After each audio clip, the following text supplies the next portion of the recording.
அன்பு ஆன்மீக தமிழ் அன்பர்களே நண்பர்களே, உங்கள் அனைவருக்கும் தமிழ் யூடியூப் சேனலின் இனிய தமிழ் வணக்கம்.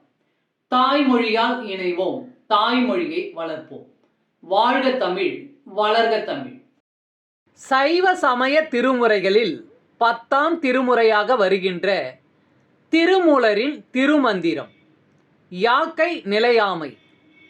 இன்றைய திருமந்திரம் 167.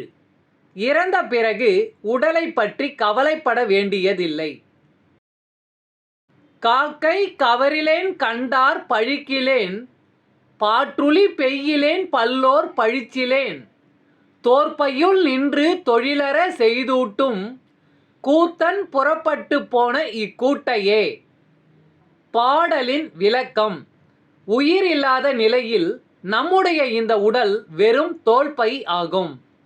இந்த உடலினுள் நின்று உயிர் கொடுத்து உடல் இயக்கத்திற்கு காரணமாய் இருப்பவன் கூத்தன் என்று அழைக்கப்படும் ஈசன்.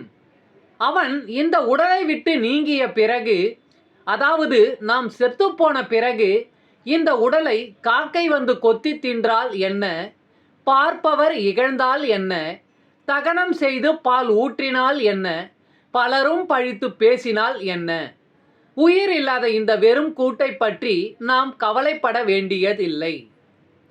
அறம் செய்து இந்த உடல் நம்முடைய முயற்சி எதுவும் இல்லாமல் தானாக இயங்குகிறது. திருச்சிற்றம்பலம்.